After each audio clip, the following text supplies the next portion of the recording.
നമസ്കാരം. ന്യൂസ് ബ്രേക്സിലേക്ക് പ്രിയ പ്രേക്ഷകർക്ക് സ്വാഗതം. ഞാൻ അമൃത പടിക്കാൽ. നോക്കാം വാർത്തകൾ വിശദമായി. ആഗോള അയ്യപ്പ സംഗമം സംബന്ധിച്ച് സർക്കാർ നിയമസഭയിൽ നൽകിയ മറുപടിയും ദേവസ്വം ബോർഡ് ഹൈക്കോടതിയിൽ നൽകിയ റിപ്പോർട്ടും തമ്മിൽ വൈരുദ്ധ്യം. ചെലവായ തുക തിരിച്ചടച്ചിട്ടില്ലെന്ന് ദേവസ്വം ബോർഡ് ഹൈക്കോടതി അറിയിച്ചപ്പോൾ തുക ബോർഡിലേക്ക് തിരിച്ചടച്ചിട്ടുണ്ട് എന്നാണ് ദേവസ്വം മന്ത്രി നിയമസഭയിൽ നൽകിയ ഉത്തരം. അയ്യപ്പ സംഗമത്തിന്റെ ചെലവ് സംബന്ധിച്ച ചോദ്യങ്ങൾക്ക് വ്യക്തമായ മറുപടി നൽകാതെ മന്ത്രി VN വാസവൻ ഒഴിഞ്ഞുമാറി. നിയമസഭയുടെ നടപ്പ് സമ്മേളനത്തിൽ തിരുവഞ്ചൂർ രാധാകൃഷ്ണൻ ഉന്നയിച്ച നക്ഷത്ര ചിഹ്നമിടാത്ത ചോദ്യത്തിന് ദേവസ്വം മന്ത്രി നൽകിയ മറുപടിയും ദേവസ്വം ബോർഡ് ഹൈക്കോടതി നൽകിയ റിപ്പോർട്ടും തമ്മിലാണ് പ്രകടമായ വൈരുദ്ധ്യം. ആഗോള അയ്യപ്പ സംഗമത്തിന് സർക്കാരോ ദേവസ്വം ബോർഡോ പണം അനുവദിച്ചിട്ടുണ്ടോ എന്നായിരുന്നു തിരുവഞ്ചൂരിന്റെ ചോദ്യം. സ്പോൺസർമാരെ കണ്ടെത്തി ആഗോള അയ്യപ്പ സംഗമം നടത്താനാണ് നിശ്ചയിച്ചിരുന്നതെങ്കിലും തുക കണ്ടെത്തുന്നതിൽ കാലതാമസം നേരിട്ടതിനാൽ ദേവസ്വം ബോർഡ് അഡ്വാൻസായി പണം ചെലവഴിച്ചു. റിലീജിയസ് കൺവെൻഷനുകൾ നടത്താൻ ബോർഡിന്റെ ബജറ്റിൽ വകയിരുത്തിയിരുന്ന തുകയാണ് അഡ്വാൻസായി ചെലവിട്ടതെന്നും സ്പോൺസർമാർ വാഗ്ദാനം ചെയ്ത തുക ലഭിച്ചപ്പോൾ അഡ്വാൻസ് തുക അക്കൗണ്ടിലേക്ക് തിരിച്ചടച്ചുവെന്നുമായിരുന്നു ദേവസ്വം മന്ത്രി VN വാസവൻ രേഖാമൂലം നൽകിയ ഉത്തരം. എന്നാൽ ദേവസ്വം ബോർഡ് ഹൈക്കോടതി നൽകിയ റിപ്പോർട്ടിൽ പണം തിരികെ വന്നിട്ടില്ലെന്നാണ് അറിയിച്ചിരിക്കുന്നത്. സർക്കാരിന്റെയും ബോർഡിന്റെയും മറുപടിയിലുള്ള ഈ വൈരുദ്ധ്യത്തിന് അധികൃതർക്ക് കൃത്യമായ വിശദീകരണമില്ല. അത് രാഷ്ട്രീയമല്ല, അതിനൊന്നും നമ്മൾ പറയാനില്ല. അത് ബോർഡ് സ്ഥിരീകരണം ഇന്നലെ തന്നെ കൊടുത്തിട്ടുണ്ട്. ആഗോള അയ്യപ്പ സംഗമത്തിന്റെ പേരിൽ നടന്നത് വലിയ തട്ടിപ്പാണെന്ന് പ്രതിപക്ഷം ആരോപിക്കുന്നു. ആഗോള അയ്യപ്പ സംഗമം ഒരു വൻ അഴിമതിയാണ് എന്ന് തെളിഞ്ഞിരിക്കുന്നു. ഈ ആഗോള അയ്യപ്പ സംഗമം നടത്താൻ 7 കോടി രൂപ ചെലവഴിച്ചിരിക്കുന്നു. വൻതോതിലുള്ള ഒരു വെട്ടിപ്പിന്റെ വേദിയായിട്ടാണ് മാറിയത്. ശബരിമല സ്വർണ്ണക്കൊള്ള മാതൃകയിൽ ആഗോള അയ്യപ്പ സംഗമം നടത്തിപ്പിനെ കുറിച്ചും അന്വേഷണം വേണമെന്നാണ് ആവശ്യം. 24 തിരുവനന്തപുരം. ശബരിമലയുമായി ബന്ധപ്പെട്ട് വീണ്ടും അന്വേഷണത്തിന് ഹൈക്കോടതി ഉത്തരവ്. ജീവനക്കാരുടെ പണമിടപാടുകളിലാണ് ദേവസ്വം വിജിലൻസിനോട് അന്വേഷണത്തിന് ഹൈക്കോടതി ഉത്തരവിട്ടത്. അതേസമയം തിരുവാഭരണ മുൻ കമ്മീഷണർ KS ബൈജുവിന് കൊല്ലം വിജിലൻസ് കോടതി സ്വാഭാവിക ജാമ്യം നൽകി. എന്നാൽ ദ്വാരപാലക ശില്പ കേസിൽ റിമാൻഡിൽ കഴിയുന്നതിനാൽ KS ബൈജുവിന് ജയിൽ മോചിതനാകാൻ കഴിയില്ല. കഴിഞ്ഞ മണ്ഡലമകരവിളക്ക് കാലയളവിൽ ശബരിമലയിൽ ജോലി ചെയ്തിരുന്ന ജീവനക്കാരുടെ ഇടപാടുകൾ സംശയകരമെന്ന SIT റിപ്പോർട്ടിലാണ് അന്വേഷണ ഉത്തരവ്. ചുരുങ്ങിയ സമയത്തിനുള്ളിൽ 14 ലക്ഷത്തിലധികം രൂപ പോസ്റ്റ് ഓഫീസ് വഴി മാത്രം കൈമാറ്റം നടന്നെന്നാണ് കണ്ടെത്തൽ. മണ്ഡലകാലത്ത് സന്നിധാനത്ത് ജോലി ചെയ്തിരുന്ന മുഴുവൻ ജീവനക്കാരുടെയും വിവരങ്ങൾ ശേഖരിക്കണമെന്നും 3 ആഴ്ചയ്ക്കകം റിപ്പോർട്ട് സമർപ്പിക്കണമെന്നും ദേവസ്വം വിജിലൻസിനോട് ഹൈക്കോടതി നിർദ്ദേശിച്ചു. കഴിഞ്ഞ 5 മാസത്തിനിടെ ശബരിമലയുമായി ബന്ധപ്പെട്ട് 5ാമത്തെ അന്വേഷണമാണിത്. ഇതിനിടെ കട്ടിളപ്പാളി കേസിൽ കസ്റ്റഡി കാലാവധി 90 ദിവസം പൂർത്തിയായതോടെയാണ് KS ബൈജുവിന് കൊല്ലം വിജിലൻസ് കോടതി സ്വാഭാവിക ജാമ്യം അനുവദിച്ചത്. ദ്വാരപാലക പാളി കേസിൽ റിമാൻഡിൽ കഴിയുന്നതിനാൽ ജയിലിൽ തുടരേണ്ടിവരും. സ്വർണ്ണക്കൊള്ളയിൽ ED നടപടിയും ശക്തമാക്കുകയാണ്. ചോദ്യം ചെയ്യലിന് ഹാജരാകാനാവശ്യപ്പെട്ട മുൻ Devaswom executive officer D Sudheesh കുമാറിന് സമൻസ് അയച്ചു. ഇന്നലെ ജാമ്യം അനുവദിച്ച് പുറത്തിറങ്ങിയ മുൻ ദേവസ്വം ബോർഡ് പ്രസിഡന്റ് N വാസുവിനെയും ചോദ്യം ചെയ്യും. കൊല്ലം ബ്യൂറോയ്ക്കൊപ്പം 24 കൊച്ചി. ശബരിമല സന്നിധാനത്ത് SITയുടെ ശാസ്ത്രീയ പരിശോധന. ശ്രീകോവിലിന്റെ പിൻഭാഗത്തെ സ്വർണ്ണപ്പാളിയും ദ്വാരപാലക ശില്പത്തിന് സമീപത്തെ തൂണും ഇളക്കിയെടുത്ത് സാമ്പിൾ ശേഖരിച്ചു. കുംഭമാസ പൂജയ്ക്കായി നട തുറന്നതിന് പിന്നാലെയാണ് ഉദ്യോഗസ്ഥർ ശ്രീകോവിലിന് സമീപത്തേക്ക് എത്തിയത്. ഷിജോ കുര്യൻ സന്നിധാനത്ത് നിന്ന് വിവരങ്ങൾ നൽകാൻ അയച്ചിരുന്നുണ്ട്. ഷിജോ, വിശദമായൊരു പരിശോധനയ്ക്ക് തന്നെയാണ് SIT തയ്യാറെടുക്കുന്നതല്ലേ? അമൃത, ശബരിമല സ്വർണ്ണക്കൊള്ളയുമായി ബന്ധപ്പെട്ടുകൊണ്ട് ഏറ്റവും നിർണായകമായിട്ടുള്ള ഘട്ടത്തിലേക്കാണ് ഇപ്പോൾ SITയുടെ ഒരു അന്വേഷണം പോയിട്ടുള്ളത്. ശബരിമല സന്നിധാനത്ത് ഇന്ന് നട തുറന്നതിന് പിന്നാലെയാണ് SIT സംഘം ശ്രീകോവിലിന് സമീപത്തേക്ക് എത്തി ശ്രീകോവിലിന് പിൻഭാഗത്തെ സ്വർണ്ണപ്പാളികളാണ് ആദ്യം ഇളക്കി മാറ്റിയത്. അതായത് നമ്മൾ ഈ ദൃശ്യങ്ങളിൽ കാണുന്നത് ശ്രീകോവിലിന് മുൻഭാഗത്തുള്ള ദ്വാരപാലക ശില്പങ്ങൾ വെച്ചിട്ടുള്ള സമീപത്തെ പാളികളാണ് ഇപ്പോൾ ഇളക്കി മാറ്റിയിട്ടുള്ളത്. നേരത്തെ തന്നെ ഏറ്റവും ആദ്യം 5 മണിയോടുകൂടി തന്നെ SIT ഉദ്യോഗസ്ഥരും അതുപോലെ തന്നെ ലീഗൽ മെട്രോളജിയിലെ ഉദ്യോഗസ്ഥരും ഒക്കെ എത്തി ശ്രീകോവിലിന് പിൻഭാഗത്തുണ്ടായിരുന്ന തൂണുകളിൽ സ്ഥാപിച്ചിരുന്ന ഒരു ഭാഗത്തെ സ്വർണ്ണപ്പാളി ഇളക്കി മാറ്റിയിട്ടുണ്ട്. ഇപ്പോൾ ശ്രീകോവിലിന് മുമ്പിൽ ഈ ദ്വാരപാലക ശില്പങ്ങൾ സ്ഥാപിച്ചിട്ടുള്ള സമീപത്തെ സ്വർണ്ണപ്പാളികൾ ഇളക്കി മാറ്റുകയാണ്. അങ്ങനെ ഇവർ വിവിധ സ്ഥലങ്ങളിൽ നിന്ന് സന്നിധാനത്തിന്റെ ശ്രീകോവിലിന് മുമ്പിലുള്ള കട്ടിളപ്പാളികൾ, അതുപോലെ തന്നെ വാതിൽപ്പാളികൾ, തൂണുകൾ, മറ്റ് വിഗ്രഹങ്ങൾ സ്ഥാപിച്ചിരിക്കുന്ന സ്വർണ്ണപ്പാളികൾ, ഇതടക്കമുള്ള വിവിധയിടങ്ങളിൽ സ്ഥാപിച്ചിരിക്കുന്ന സ്വർണ്ണപ്പാളികളിൽ നിന്നെല്ലാം ഓരോ ഭാഗം ഇളക്കി മാറ്റും. അതായിരിക്കും ശാസ്ത്രീയ പരിശോധനയ്ക്ക് വേണ്ടി കൊണ്ടുപോവുക. ഇന്ന് ഉച്ചയ്ക്ക് 12 മണിയോടുകൂടിയാണ് SIT സംഘത്തലവൻ ശശിധരൻ SPയുടെ നേതൃത്വത്തിലുള്ള സംഘം സന്നിധാനത്തേക്ക് വന്നത്. പമ്പയിൽ 12 മണിയോട് എത്തിയ സംഘം 2 മണിയോടുകൂടി സന്നിധാനത്ത് വന്ന് ഒരു അവലോകന യോഗം പൂർത്തിയാക്കുകയും നട തുറന്നതിന് പിന്നാലെ സന്നിധാനത്തേക്ക് വരികയുമാണ് ചെയ്തത്. ഏതായാലും ഒരു 2 മണിക്കൂർ കൂടി പരിശോധന പരിശോധന നീണ്ടു നിൽക്കുമെന്നുള്ളതാണ് നമുക്ക് ലഭിക്കുന്ന വിവരം. ഇന്ന് രാത്രി പരിശോധന ഏതാണ്ട് പരമാവധി 7 മണിയോടുകൂടി പരിശോധന പൂർത്തിയാക്കി നാളെ പുലർച്ചയോടുകൂടി വീണ്ടും പരിശോധന നടത്തും. പരമാവധി 2 ദിവസം സന്നിധാനത്ത് SIT സംഘം ഉണ്ടാകും. ആ 2 ദിവസം കൊണ്ട് ഈ സ്വർണ്ണപ്പാളികൾ ഇളക്കി അവിടുന്ന് ഇത് ശാസ്ത്രീയമായിട്ട് പരിശോധനയ്ക്ക് കൊണ്ടുപോവുക എന്നുള്ളതാണ് പ്രധാനമായിട്ടും ഇവർ ഈ പരിശോധനയിലൂടെ ഉദ്ദേശിക്കുന്നത്. അമൃത. ശരി, സന്നിധാനത്ത് നിന്ന് ഷിജോ കുര്യനാണ് വിവരങ്ങൾ നൽകിയത്. തൊഴിലാളി സംഘടനകൾ ആഹ്വാനം ചെയ്ത 24 മണിക്കൂർ ദേശീയ പണിമുടക്കിൽ കേരളം സ്തംഭിച്ചു. പണിമുടക്ക് അനുകൂലികൾ വാഹനങ്ങൾ തടയുകയും സ്ഥാപനങ്ങൾ അടപ്പിക്കുകയും ചെയ്തു. സർക്കാർ ഓഫീസുകളിൽ ഹാജർ നില കുറവായിരുന്നു. സെക്രട്ടേറിയറ്റിൽ 10% ജീവനക്കാരാണ് ഹാജരായത്. വിവിധയിടങ്ങളിൽ തൊഴിലാളി സംഘടനകൾ പ്രതിഷേധ പ്രകടനങ്ങളും നടത്തി.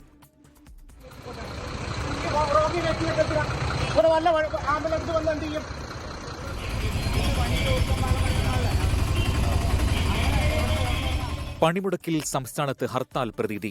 അവശ്യ സേവനങ്ങളൊഴികെ മറ്റെല്ലാ മേഖലകളും പണിമുടക്കിൽ സ്തംഭിച്ചു. പൊതുഗതാഗതം തടസ്സപ്പെട്ടു. പലയിടത്തും യാത്രക്കാർ വലഞ്ഞു. ഇനിയിപ്പോൾ പോകാനായിട്ട് യാതൊരു മാർഗമില്ലാത്ത അവസ്ഥയിലാണ്. ഇത്രയും ഗൗരവമാണെന്ന് അറിയില്ലായിരുന്നു. ഫ്ലൈറ്റിൽ കയറി കഴിഞ്ഞ് അറിഞ്ഞത്, പിന്നെ അതാണ് പ്രശ്നമായി പോയത്. അവിടെ നാട്ടിൽ നിന്ന് വണ്ടി വരുന്നതിനും ബുദ്ധിമുട്ട്. സർവീസിന് പമ്പയ്ക്കുള്ള സർവീസ് മാത്രമേ തൽക്കാലം ഉള്ളൂ എന്ന് പറഞ്ഞു. പിന്നെ ബാക്കിയൊന്നും ഷെഡ്യൂൾ ചെയ്തിട്ടില്ല എന്നാണ് പറഞ്ഞു. വയനാട്ടിലും അങ്കമാലി, പെരുമ്പാവൂർ എന്നിവിടങ്ങളിലും KSRTC ബസ്സുകൾ ഉൾപ്പെടെ വാഹനങ്ങൾ തടഞ്ഞു. തിരുവനന്തപുരം നെയ്യാറ്റിൻകര KSRTC ഡിപ്പോയിൽ സമരാനുകൂലികളും ജീവനക്കാരും തമ്മിൽ നേരിയ വാക്കേറ്റമുണ്ടായി. കോട്ടയം പായിപ്പാട് പണിമുടക്കനുകൂലികൾ ബാർ ഹോട്ടലിന്റെ വാതിൽ അടിച്ചു തകർത്തു. ജീവനക്കാരെ മർദ്ദിച്ചതായും പരാതിയുണ്ട്. തിരുവനന്തപുരം പോത്തൻകോട് പോസ്റ്റ് ഓഫീസും സ്വകാര്യ ധനകാര്യ സ്ഥാപനവും സമരക്കാർ അടപ്പിച്ചു. കൊല്ലം പുനലൂരിലും വയനാട് കൽപ്പറ്റയിലും ബാങ്കുകളും ധനകാര്യ സ്ഥാപനങ്ങളും തുറക്കാൻ സമരക്കാർ സമ്മതിച്ചില്ല. പത്തനംതിട്ട കലഞ്ഞൂർ പഞ്ചായത്തിൽ ജോലിക്കെത്തിയ ജീവനക്കാരെ പ്രതിഷേധക്കാർ തടഞ്ഞു. നമുക്ക് രാഷ്ട്രീയമില്ല. ഞാൻ വന്നപ്പോഴേ ഞാൻ നിങ്ങളോട് പറഞ്ഞു രാഷ്ട്രീയമില്ല. കോഴിക്കോട് പുതിയങ്ങാടി GMUP സ്കൂളിൽ അധ്യാപകരെ തടഞ്ഞു. സ്കൂൾ ഗേറ്റിൽ CITU പ്രവർത്തകർ കൊടികുത്തി. Thiruvananthapuram Nedumangad government higher secondary സ്കൂളിൽ സമരാനുകൂലികൾ അധ്യാപകരെ പൂട്ടിയിട്ടു. ഡയസ്നോൺ പ്രഖ്യാപിച്ചെങ്കിലും സർക്കാർ സ്ഥാപനങ്ങളിൽ ഹാജർ നില കുറവ്. 4600-ലധികം ജീവനക്കാരുള്ള സെക്രട്ടേറിയറ്റിൽ ഇന്ന് ഹാജരായത് 10% പേർ. ജോലിക്കെത്തിയവരെ തൊഴിലാളി സംഘടനകൾ തടഞ്ഞില്ല. വിവിധയിടങ്ങളിൽ തൊഴിലാളി സംഘടനകൾ പ്രതിഷേധ പ്രകടനം നടത്തി. ലോക് ഭവനിലേക്ക് സംയുക്ത ട്രേഡ് യൂണിയന്റെ ആഭിമുഖ്യത്തിലായിരുന്നു പ്രതിഷേധ മാർച്ച്.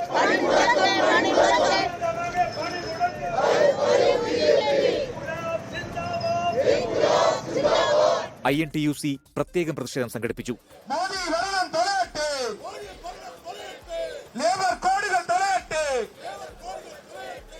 വിവിധ ബ്യൂറോകൾക്കൊപ്പം 24 തിരുവനന്തപുരം.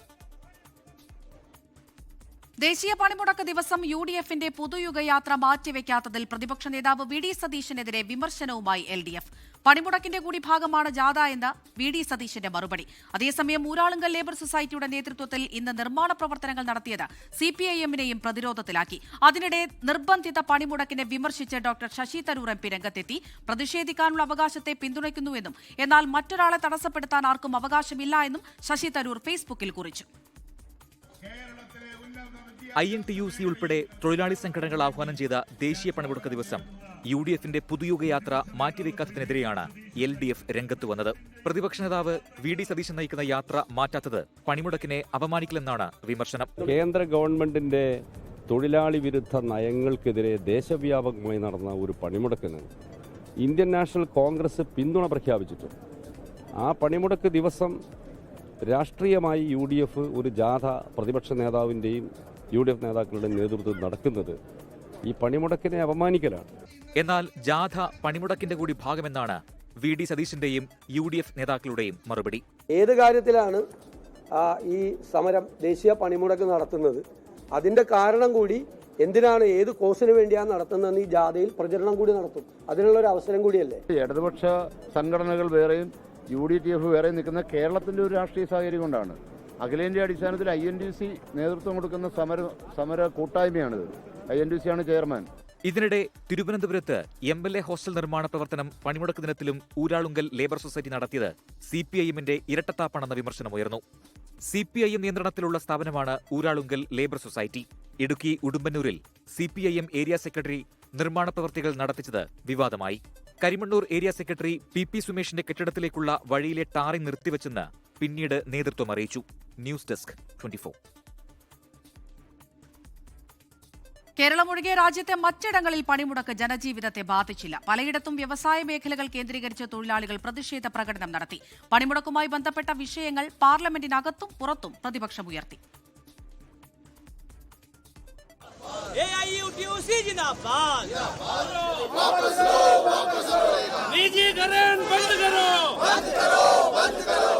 കേന്ദ്ര സർക്കാർ നയങ്ങൾക്കെതിരെയാണ് രാജ്യത്തെ വിവിധ തൊഴിലാളി സംഘടനകൾ 24 മണിക്കൂർ ദേശീയ പണിമുടക്കിന് ആഹ്വാനം ചെയ്തത്.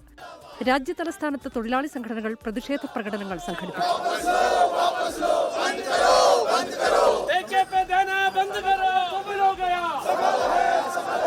ഇതൊരു തുടക്കമെന്ന് നമ്മൾക്ക് പറയാം. അത് വരും ദിവസങ്ങളിൽ ഈ തൊഴിലാളി കർഷക ഐക്യം കൂടുതൽ ശക്തിപ്പെടുത്തിക്കൊണ്ട് ഇന്ത്യയിലെ എല്ലാ സംസ്ഥാനങ്ങളിലും വലിയ സമരം. എന്നാൽ പതിവ് പോലെ ഉത്തരേന്ത്യയിൽ പണിമുടക്ക് ജനജീവിതത്തെ ബാധിച്ചില്ല. ദേശീയ പണിമുടക്ക് ഡൽഹി അടക്കമുള്ള ഉത്തരേന്ത്യൻ സംസ്ഥാനങ്ങളിലെ ജനജീവിതത്തെ സാരമായി ബാധിച്ചിട്ടില്ല. ഡൽഹി മെട്രോയും ഡൽഹി ട്രാൻസ്പോർട്ട് കോർപ്പറേഷൻ ബസ്സുകളും ഓട്ടോ ടാക്സി സർവീസുകളും സാധാരണ നിലയിൽ തന്നെ സർവീസ് നടത്തുകയാണ്. പ്രതിപക്ഷം ഭരിക്കുന്ന പശ്ചിമബംഗാൾ, ഝാർഖണ്ഡ് സംസ്ഥാനങ്ങളിൽ പണിമുടക്ക് ഭാഗികമായിരുന്നു.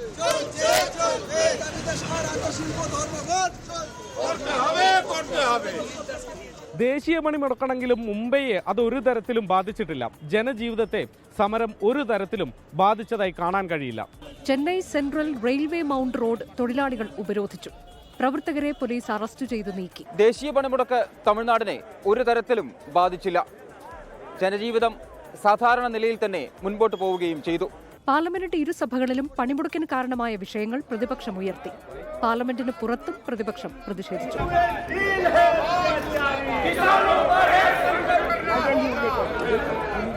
വിവിധ ബ്യൂറോകൾക്കൊപ്പം നാഷണൽ ഡെസ്ക് 24. ലോക്സഭാ പ്രതിപക്ഷ നേതാവ് രാഹുൽ ഗാന്ധിക്കെതിരെ കടുത്ത ആരോപണവുമായി BJP അംഗം നിഷികാന്ത് ദുബെ. രാഹുൽ ഗാന്ധിക്ക് സോറോസ് ഫൗണ്ടേഷൻ, USAID ഫൗണ്ടേഷൻ തുടങ്ങിയ ഇന്ത്യാവിരുദ്ധ ശക്തികളുമായി ബന്ധമുണ്ട്. തെരഞ്ഞെടുപ്പ് കമ്മീഷനും സ്പീക്കറും അടക്കമുള്ള ഭരണഘടനാ സ്ഥാപനങ്ങൾക്കെതിരെ രാഹുൽ അടിസ്ഥാനരഹിതമായ ആരോപണങ്ങൾ ഉന്നയിക്കുന്നു. രാഹുൽ ഗാന്ധിയുടെ അംഗത്വം റദ്ദാക്കണമെന്നും തെരഞ്ഞെടുപ്പിൽ മത്സരിക്കുന്നത് വിലക്കണമെന്നും നിഷികാന്ത് ദുബെ ലോക്സഭയിലെ ശൂന്യവേളയിൽ ആവശ്യപ്പെട്ടു. അതേസമയം BJPക്ക് രാഹുലിനെ ഒന്നും ചെയ്യാനാകില്ല എന്ന് പ്രിയങ്ക ഗാന്ധി പ്രതികരിച്ചു. പൊതുപണിമുടക്ക്, ഇന്ത്യ-US വ്യാപാര കരാർ വിഷയങ്ങൾ ഉന്നയിച്ച ഇന്ത്യ സഖ്യം പാർലമെന്റിന് പുറത്ത് പ്രതിഷേധിച്ചു. കേന്ദ്രമന്ത്രി മൻസുഖ് മാണ്ഡവ്യ അവതരിപ്പിച്ച ഇൻഡസ്ട്രിയൽ റിലേഷൻ കോഡ് ഭേദഗതി നിയമം ലോക്സഭ പാസാക്കി. രാജ്യസഭയിൽ ബജറ്റ് ചർച്ചയ്ക്ക് ധനമന്ത്രി നിർമ്മല സീതാരാമൻ മറുപടി പറയുകയാണ്. കരസേനാ മുൻ മേധാവി ജനറൽ MM നർവണയുടെ പുസ്തകം ചോർന്നതിൽ കുറ്റകരമായ ഗൂഢാലോചന നടന്നെന്ന് Delhi police. Special cell register ചെയ്ത കേസിൽ വിദേശ രാജ്യങ്ങളിലെ ഓൺലൈൻ പ്ലാറ്റ്ഫോമുകൾ കേന്ദ്രീകരിച്ച് അന്വേഷണം ആരംഭിച്ചു. സംഭവത്തിൽ പെൻഗ്വിൻ ബുക്സ് ജീവനക്കാരെ പോലീസ് ചോദ്യം ചെയ്തു. പുസ്തകത്തിന്റെ ഡിജിറ്റൽ പകർപ്പുകൾ ആദ്യമെത്തിയത് വിദേശ വെബ്സൈറ്റുകളിലാണെന്ന് ഡൽഹി പോലീസിന്റെ അന്വേഷണത്തിൽ കണ്ടെത്തി. ഈ പകർപ്പുകളിലെല്ലാം വിതരണം പാടില്ല എന്ന് രേഖപ്പെടുത്തിയിരുന്നു. ആവശ്യമായ അനുമതികൾ ലഭിക്കുന്നതിന് മുൻപ് തന്നെ വിദേശ പ്ലാറ്റ്ഫോമുകൾ വഴി ഡിജിറ്റൽ പകർപ്പുകൾ വിപണിക്കെത്തി. ചോർന്ന പതിപ്പിന്റെ ആദ്യ അപ്ലോഡ് .io എന്ന ഡൊമൈൻ എക്സ്റ്റൻഷൻ ഉപയോഗിച്ചായിരുന്നു. പിന്നീട് ഒന്നിലധികം ഹോസ്റ്റിംഗ് പ്ലാറ്റ്ഫോമുകളിൽ ഉള്ളടക്കമെത്തി. സംഘടിതമായ നീക്കം തന്നെയാണ് സംഭവിച്ചതെന്ന് ഡൽഹി പോലീസ് വ്യക്തമാക്കുന്നുണ്ട്. ഇതോടെ അന്താരാഷ്ട്ര തലത്തിലുള്ള അന്വേഷണവും വ്യാപിപ്പിച്ചു. അമേരിക്ക, കാനഡ, ജർമ്മനി, ഓസ്ട്രേലിയ രാജ്യങ്ങൾ കേന്ദ്രീകരിച്ച് പുസ്തക പകർപ്പിന്റെ ഡിജിറ്റൽ സാമ്പത്തിക ഇടപാടുകളിൽ അന്വേഷണം ആരംഭിച്ചിരിക്കുകയാണ്. രാഹുൽ ഗാന്ധിക്ക് 4 സ്റ്റാർസ് ഓഫ് ഡെസ്റ്റിനി എന്ന പുസ്തകം എവിടെ നിന്ന് ലഭിച്ചു എന്ന ചോദ്യത്തിനും പോലീസ് ഉത്തരം തേടുന്നു. വിവാദത്തിന്റെ പശ്ചാത്തലത്തിലാണ് സൈനികരുടെ പുസ്തകങ്ങൾക്ക് പ്രതിരോധ മന്ത്രാലയം മാർഗനിർദ്ദേശങ്ങൾ കൊണ്ടുവരുന്നത്. കൈയെഴുത്തു പ്രതി പ്രസിദ്ധീകരണത്തിന് അനുമതി നൽകുന്നതിന് മുൻപ് പാലിക്കേണ്ട പ്രക്രിയ വിശദീകരിക്കുന്നതാകും മാർഗനിർദ്ദേശങ്ങൾ. പ്രതിരോധ മന്ത്രാലയം കഴിഞ്ഞ ദിവസം ചേർന്ന ഉന്നതതല യോഗത്തിലാണ് തീരുമാനമെടുത്തത്. വിരമിച്ച സൈനികരുടെ പുസ്തകങ്ങളിലെ ഉള്ളടക്കങ്ങളും ഒഫീഷ്യൽ സീക്രട്സ് ആക്ടിന്റെ പരിധിയിൽ ഉൾപ്പെടും. 24 ഡൽഹി. ആദ്യ ബലാത്സംഗ കേസിൽ രാഹുൽ മാങ്കൂട്ടത്തിൽ MLAക്ക് ഹൈക്കോടതിയിൽ നിന്ന് ആശ്വാസം. ഉപാധികളോടെ കോടതി മുൻകൂർ ജാമ്യം അനുവദിച്ചു. ഇതോടെ 3 ബലാത്സംഗ കേസിലും രാഹുലിന്റെ ജാമ്യമായി. പരസ്പര സമ്മതത്തോടെയുള്ള ബന്ധമാണ് നടന്നതെന്നും പരാതിക്കാരിയുടെ സമ്മതത്തോടെയാണ് ഗർഭചിത്രമെന്നും നിരീക്ഷിച്ചാണ് കോടതി ജാമ്യം അനുവദിച്ചത്. ആദ്യ ബലാത്സംഗ കേസിൽ മുൻകൂർ ജാമ്യം ലഭിച്ചതോടെ രാഹുലിന് 3 കേസുകളിലും ജാമ്യം ലഭിച്ചു. മുൻകൂർ ജാമ്യാപേക്ഷയിലെ പരാമർശങ്ങൾ രാഹുലിന് അനുകൂലമാണ്. രാഹുലും പരാതിക്കാരിയും തമ്മിലുള്ളത് ഉഭയസമ്മതപ്രകാരമുള്ള ബന്ധമായിരുന്നു എന്ന സൂചനയാണ് നൽകുന്നത്. ഗർഭഛിദ്രം പരാതിക്കാരിയുടെ സമ്മതത്തോടെയാണെന്നും കോടതി നിരീക്ഷിച്ചു. ബന്ധം തകരുമ്പോൾ അത് പീഡനക്കേസായി മാറ്റുന്ന പ്രവണത ശരിയല്ല. ഇക്കാര്യം അംഗീകരിക്കാനാകില്ലെന്നും ഹൈക്കോടതി പറഞ്ഞു. രാഹുൽ സ്ഥിരം കുറ്റവാളിയാണെന്ന പ്രോസിക്യൂഷൻ വാദവും കോടതി പരിഗണിച്ചില്ല. കർശന ഉപാധികളോടെയാണ് ഹൈക്കോടതി ജാമ്യം നൽകിയത്. 16-ാം തീയതി അന്വേഷണ ഉദ്യോഗസ്ഥന് മുന്നിൽ ഹാജരാകണം. മൊബൈൽ ഫോണും പാസ്പോർട്ടും കൈമാറണം. 3 ദിവസം രാഹുലിനെ കസ്റ്റഡിയിൽ ചോദ്യം ചെയ്യാമെന്നും അറസ്റ്റ് ചെയ്താൽ വിട്ടയക്കണമെന്നും കോടതി പോലീസിന് നിർദ്ദേശം നൽകി. 24 കൊച്ചി. കേരള സർവകലാശാല യൂണിയൻ നടപടികൾ മരവിപ്പിച്ച വിസി ഡോക്ടർ മോഹനൻ കുന്നുമ്മലിന് കോടതിയിൽ തിരിച്ചടി. കാലാവധി പൂർത്തിയാകുന്നതുവരെ യൂണിയന് തുടരാമെന്നാണ് ഹൈക്കോടതിയുടെ ഉത്തരവ്. ഫണ്ട് അനുവദിച്ച 2 പരിപാടികൾ നടത്താനും അനുമതിയുണ്ട്. വിധിക്ക് പിന്നാലെ വിസിയുടെ ശാസ്തമംഗലത്തെ വീടിന് മുന്നിൽ SFI പ്രതിഷേധിച്ചു. കലോത്സവ നടത്തിപ്പുമായി ബന്ധപ്പെട്ട് കേരള സർവകലാശാലയിൽ വിസി മോഹനൻ കുന്നുമ്മലും SFIയും തമ്മിലുള്ള ഏറ്റുമുട്ടൽ ശക്തമായിരുന്നു. പിന്നാലെ സർവകലാശാല യൂണിയൻ നൽകിയ ഹർജിയിലാണ് ഹൈക്കോടതിയുടെ അനുകൂല വിധി. ഫെബ്രുവരി 26-ന് കാലാവധി കഴിയുന്നതുവരെ യൂണിയന് തുടരാമെന്നാണ് കോടതി വിധി. സർവകലാശാല ഫണ്ട് അനുവദിച്ച 2 പരിപാടികൾ നടത്താനും അനുമതിയുണ്ട്. സംഘപരിവാർ വിരുദ്ധ വിദ്യാർത്ഥി പോരാട്ടത്തിന്റെ വിജയമെന്ന് SFI പ്രതികരിച്ചു. അവിടെ നടത്തിയ സമരത്തിൽ നടത്തിയ വിദ്യാർത്ഥികളുടെ അവരുടെ പോരാട്ടത്തിന്റെ വിജയമാണ് നിലവിൽ ഈ കോടതി വിധി. അവകാശങ്ങൾ ചോദിക്കുമ്പോൾ ഇത് ആരുടെ ഔദാര്യമൊന്നുമല്ല. അവകാശങ്ങൾ കിട്ടിയില്ലെങ്കിൽ ചോദിച്ചു വാങ്ങുന്ന കാലമാണ്. അതേ ഞങ്ങൾക്ക് മോഹനൻ കുന്നുമ്മൽ നിലവിൽ കാലാവധി ഫെബ്രുവരി ഈ മാസം 26-ാം തീയതി വരെ നിലവിലെ യൂണിയന് തുടരാമെന്നുള്ളതാണ് കോടതി അറിയിച്ചിട്ടുള്ളത്. നിലവിൽ തീരുമാനിച്ച പരിപാടികളെല്ലാം ആ രീതിയിൽ യൂണിയൻ സംഘടിപ്പിക്കും എന്നുള്ളത് തന്നെയാണ് പറയാനുള്ളത്. കോടതിയിൽ നിന്ന് തിരിച്ചടി ലഭിച്ചതോടെ വിസി മോഹനൻ കുന്നുമ്മലിന്റെ വീടിന് മുന്നിലും SFI പ്രതിഷേധവുമായി എത്തി. ജനാധിപത്യ വിരുദ്ധ പ്രവർത്തനങ്ങൾക്ക് വിസിക്ക് കോടതിയുടെ മറുപടി എന്നെഴുതിയ പോസ്റ്ററുകൾ വീടിന് മുന്നിൽ പതിപ്പിച്ചായിരുന്നു പ്രതിഷേധം. പോലീസ് തടഞ്ഞതോടെ പ്രതിഷേധം സംഘർഷ സാഹചര്യത്തിലേക്കെത്തി. കോടതി വിധി അനുകൂലമായതോടെ കുറഞ്ഞ സമയത്തിനുള്ളിൽ 2 പരിപാടികളും നടത്താനാണ് യൂണിയൻ തീരുമാനം. 24 തിരുവനന്തപുരം. പ്രമുഖ ചരിത്രകാരൻ പ്രൊഫസർ S. ഇർഫാൻ ഹബീബിന് നേരെ ആക്രമണ ശ്രമം. ഡൽഹി സർവകലാശാല ആർട്സ് വിഭാഗത്തിന്റെ സമ്മത ദിവസവുമായി ബന്ധപ്പെട്ട സാഹിത്യോത്സവ പരിപാടിയിൽ പങ്കെടുത്ത് സംസാരിക്കുന്നതിനിടെയാണ് ആക്രമണ ശ്രമം ഉണ്ടായത്. ഇർഫാൻ ഹബീബിന് നേരെ പിന്നിൽ നിന്ന് വെള്ളം നിറച്ച ബക്കറ്റ് എറിയുകയായിരുന്നു. സംഭവത്തിൽ ആർക്കും പരിക്കേറ്റിട്ടില്ല. പരിപാടി പൂർത്തിയാക്കിയ ശേഷമാണ് അദ്ദേഹം മടങ്ങിയത്. ആക്രമണത്തിന് പിന്നിൽ ABVP എന്ന് ഐസ ആരോപിച്ചു. ആരോപണം ABVP നിഷേധിച്ചു. തെരഞ്ഞെടുപ്പ് ചൂടേറ്റി ജാഥകൾ.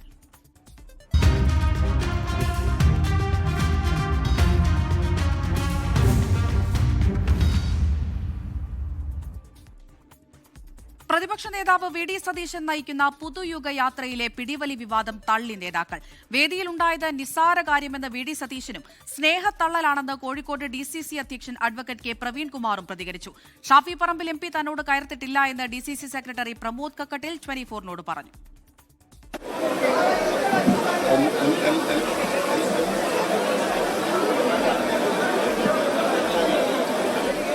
പുതുയുഗ യാത്രാവേദിയിലെ പിടിവലി വിവാദം നാണക്കേടായതോടെയാണ് നേതാക്കളുടെ പ്രതികരണം.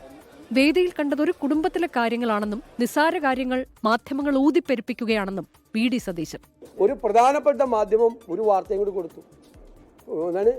മുല്ലപ്പള്ളി രാമേന്ദ്രൻ വീണുപോയെന്ന്. എന്തിനാണ് പച്ചക്കള്ളം പറയുന്നത്? നിങ്ങളുടെ ക്രെഡിബിലിറ്റി പോവും. മുല്ലപ്പള്ളി രാമേന്ദ്രൻ എഴുന്നേറ്റ് ഞാൻ പ്രസംഗിക്കാൻ തുടങ്ങിയപ്പോൾ അദ്ദേഹം സീറ്റിലേക്ക് ഇരുന്നു. കുറ്റ്യാടിയിലുണ്ടായത് സ്നേഹത്തള്ളലെന്നാണ് DCC പ്രസിഡന്റ് K. പ്രവീൺകുമാറിന്റെ വിശദീകരണം. സംസാരിക്കാൻ വിളിക്കാത്തതിൽ ഷാഫി പറമ്പിലിന് ഒരു നീരസവും ഉണ്ടായിട്ടില്ലെന്നും പ്രവീൺകുമാർ. ഒരു നീരസം ഉണ്ടായിട്ടില്ല. പിന്നെ ഞങ്ങൾ വീണ്ടും പ്രവർത്തകർ ഷാഫി വിളിക്കണമെന്ന് പറഞ്ഞപ്പോൾ വിളിക്കരുതെന്ന് പറഞ്ഞാൽ അങ്ങോട്ടൊരു സ്നേഹത്തള്ളൽ നടത്തിയതാ. ആ സ്നേഹത്തള്ളൽ പോലും ഒന്നും തള്ളിയൊക്കെ ഞങ്ങൾ എന്ത് ചെയ്യാനാ?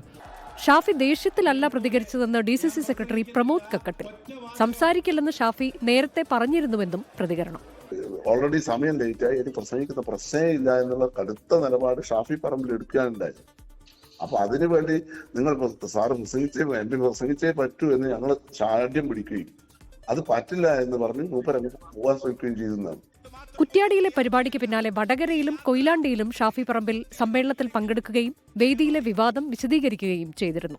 24 കോഴിക്കോട്. 2020 ലോകകപ്പിൽ ഇന്ത്യ നമീബിയ മത്സരം അല്പസമയത്തിനകം. മലയാളി താരം Sanju Samson കളിച്ചേക്കും.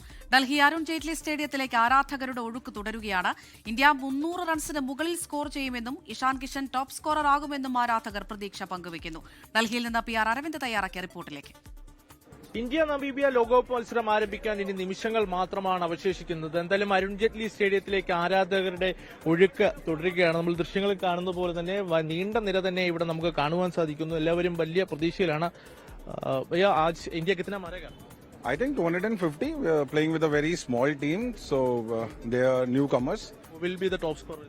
I think Tilak Verma will be the one scoring the bulk of the runs. मुझे लगता है इंडिया कम से कम 200 प्लस तो मार ही देगा. अभिषेक शर्मा खेलने का चांस नहीं खेलता ना शायद. हाँ वो तो कहीं खेलता. संजू मारेगा? वो नहीं मार पाएगा. उससे बहुत चांसेस मिले बट वो फ्लॉप ही आई गेस. बट देखते हैं. എന്തായാലും സഞ്ജുവിൽ ആരാധകർക്ക് വലിയ പ്രതീക്ഷയില്ല. എന്തായാലും കൂടുതൽ ആരാധകർ ഇങ്ങോട്ട് എത്തുന്നത് തുടരുകയാണ്. ഭയ്യ കിतना रन्स का उम्मीद है?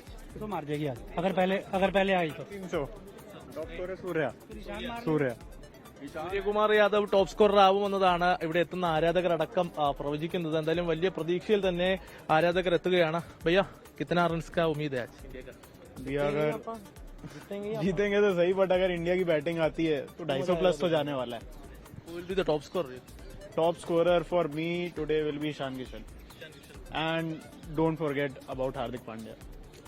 എന്തായാലും എല്ലാ താരങ്ങളിലും പ്രതീക്ഷ വെക്കുകയാണ് ആരാധകർ. എന്തായാലും 7 മണിയോടുകൂടി തന്നെ മത്സരം ആരംഭിക്കും. എന്തായാലും ആരാധകരുടെ ഒഴുക്ക് അരുൺ ജെയ്റ്റ്ലി സ്റ്റേഡിയത്തിലേക്ക് തുടരുന്നുണ്ട്. മുൻപ് ഡൽഹി അരുൺ ജെയ്റ്റ്ലി സ്റ്റേഡിയത്തിൽ നടന്ന മത്സരങ്ങൾ പരിശോധിച്ചാൽ എല്ലാം ഹെവി സ്കോറിംഗ് മത്സരങ്ങളായിരുന്നു. IPL ആയാലും അതുപോലെ തന്നെ മുൻ മത്സരങ്ങളായാലും IPL മത്സരങ്ങളാകട്ടെ 200-ന് മുകളിലാണ് പല മത്സരങ്ങളിലും സ്കോർ ചെയ്തത്. എന്തായാലും സഞ്ജുവും ഇവിടെ നല്ല മികവ് കാഴ്ചവെച്ച സ്റ്റേഡിയം കൂടിയാണ്. അതുകൊണ്ട് തന്നെ വലിയ പ്രതീക്ഷയിൽ തന്നെയാണ് മലയാളി ആരാധകർ. എന്തായാലും ഔദ്യോഗികമായ ടീം പ്രഖ്യാപനം അല്പസമയത്തിനൊക്കെ ഉണ്ടാകും. സഞ്ജു പ്രതീക്ഷിക്കുന്നത് തന്നെയാണ്, സഞ്ജു കളിക്കുമെന്ന് തന്നെയാണ് എല്ലാവരും പ്രതീക്ഷിക്കുന്നത്. ഡൽഹിയിൽ നിന്ന് മോഹനൊപ്പം അരവിന്ദ് PR 24. ലോകത്തെവിടെയായാലും ഏത് സമയത്തും 24 വാർത്തകളും ഓഗ്മെന്റഡ് റിയാലിറ്റി പാക്കേജുകളും എക്സ്പ്ലെയിനറുകളും വിശദമായി കാണാൻ ഞങ്ങളുടെ YouTube ചാനൽ നിങ്ങൾക്ക് സബ്സ്ക്രൈബ് ചെയ്യാം.